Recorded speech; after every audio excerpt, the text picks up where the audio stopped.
I have been in the Army for 12 years, will be 13 in October, involuntary separation. I'm getting kicked out of the Army because I reported that a fellow officer was beating my ass. He was beating my ass. 2 incidences in which he literally was beating on me. And I came forward because that's what we tell soldiers to do, to come forward, right? There's programs, there's processes, those are things that are in place, leadership, involvement. We tell soldiers to come forward, and I did that. And now I'm being punished for coming forward as a victim. So much easier for me as a Black woman to be seen as an abuser than a victim. Immediately after I reported, he blackmailed me. He retaliatorily reported me for assault, which I was prepared for, but I never thought that it would get to this point. Never thought. Literally zero evidence. He has no evidence against me.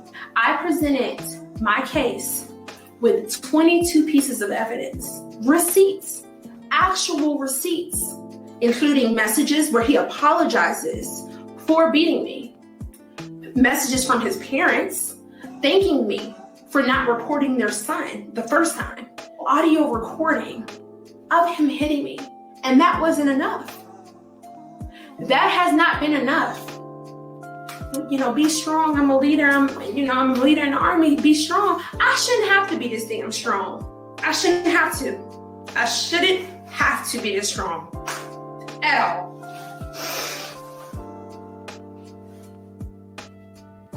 What I'm blessed to be able to do and to be able to say is to be able to tell my story. Because the unfortunate truth about domestic violence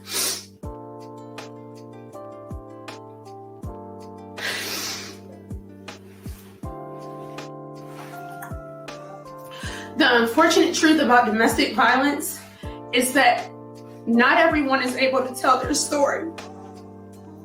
But I'll be damned if I don't tell mine. As a victim of domestic violence, why am I in trouble? I'm in trouble, or I've received a GOMAR, and I am pending separation because I am being retaliatorily accused of assault. On 3 June 2022, I was assaulted.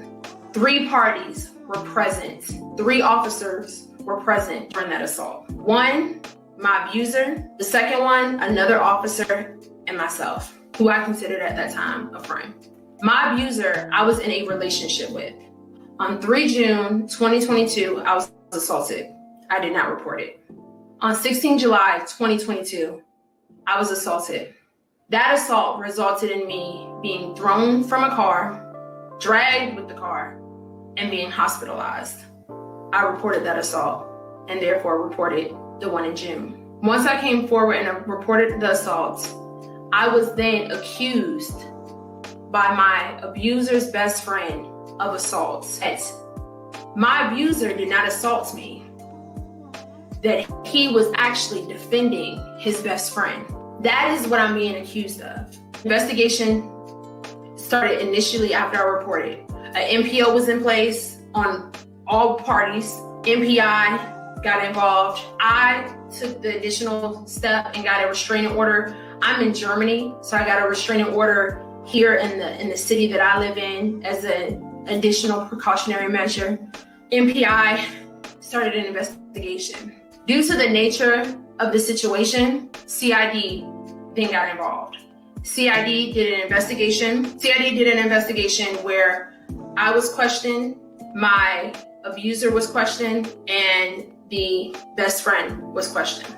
My abuser was not questioned until 117 days after I came forward and reported the assault. As a victim, I was given a SVC. I was given, I went through FAP because I was also being accused.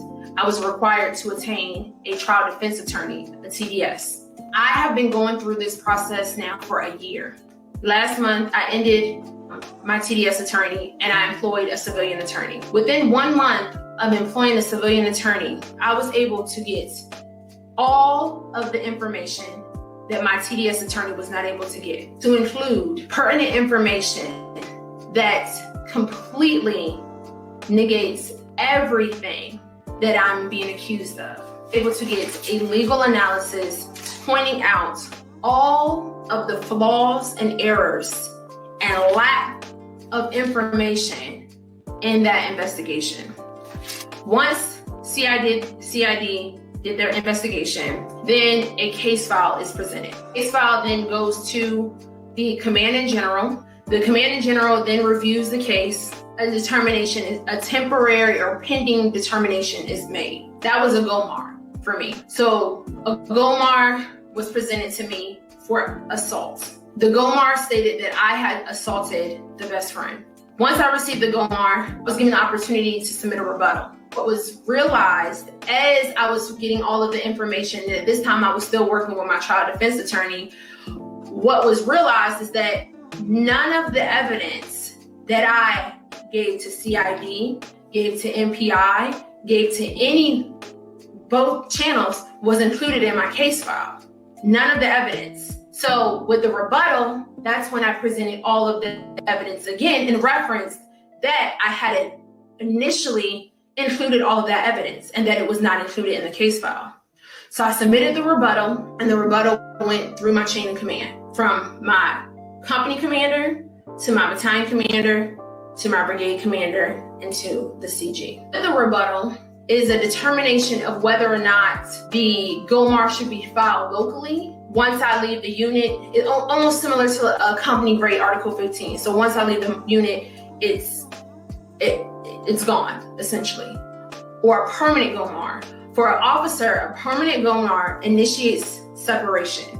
A permanent GOMAR is career ending. So I submitted the rebuttal, referencing all the evidence that I had initially given, giving my story, explaining everything furthermore in depth, and I submitted the rebuttal. And also asking that the GOMAR be removed and destroyed, or at the very minimum, locally. I submitted that up. They had to go through my chain of command, who my chain of command also had a vote and a say of whether or not it should be filed locally or permanently. I got back that my GOMAR was to be filed permanently. So for the CG to decide a permanent, my chain of command had to be in agreement with a permanent.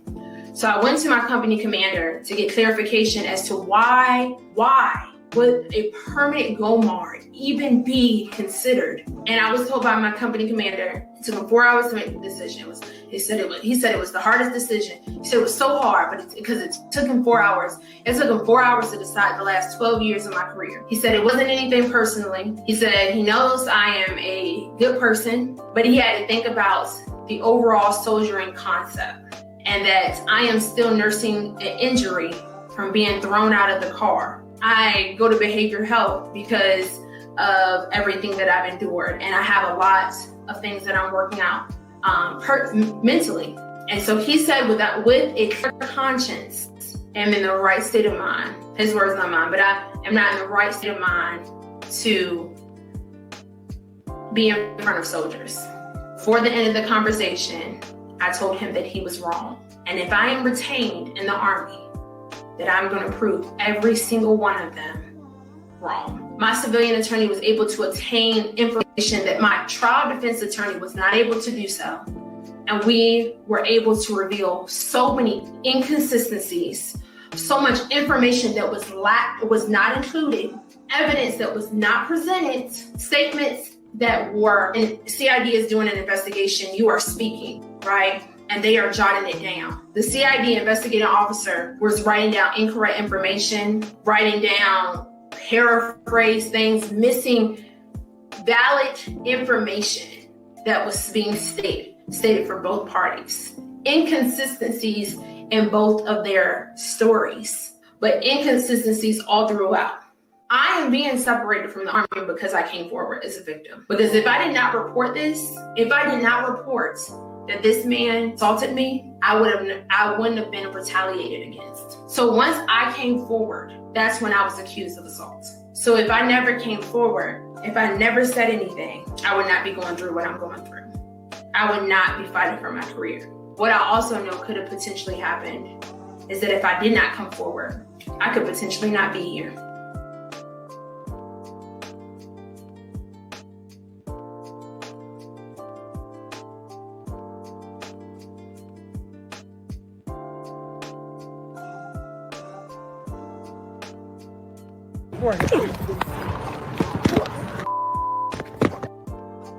First and foremost, I want to thank everyone for supporting me as I've decided to share my experience, share my case, and share my story. Whether or not you reposted, commented, shared, duet, all of the things that you can do on social media. The people who have personally messaged me, wrote me messages, telling me about their own experiences, to just supporting me to continue to fight. Thank you guys so much. But I want y'all to also understand and know about my story is that this did not happen yesterday. This didn't happen a week ago. This didn't happen a few months ago. This happened a year ago. Last July in 2022, this happened. I have been fighting this silently for a year, using my chain of command, using the resources, TDS, FAP, my SVC for a year. I've been doing this. And this is the outcome, with no solution, no resolve. And that is why I have decided to speak up and speak out. I employed a civilian attorney out of my own pocket last month, and I have received more help in 1 month than I have in almost an entire year. I have wrote Congress, y'all to understand about me, because y'all don't know me personally. What I want to express and share to you is how hard this has been for me. This is really difficult for me. So to sit here in front of you and speak up about this by far has been the hardest thing that I've ever done in my entire life. I will continue to voice, I will continue to give everything about my case and share my story. Understand is what I had. The hole that I had to dig myself out of, the hole that I was so deeply in of depression, self-doubt, embarrassment, shame, that I had to pull myself out of to be able to speak about this. If you only knew. This helps me. Sharing my story helps me with being able to accept that this has happened to me and move onward and forward.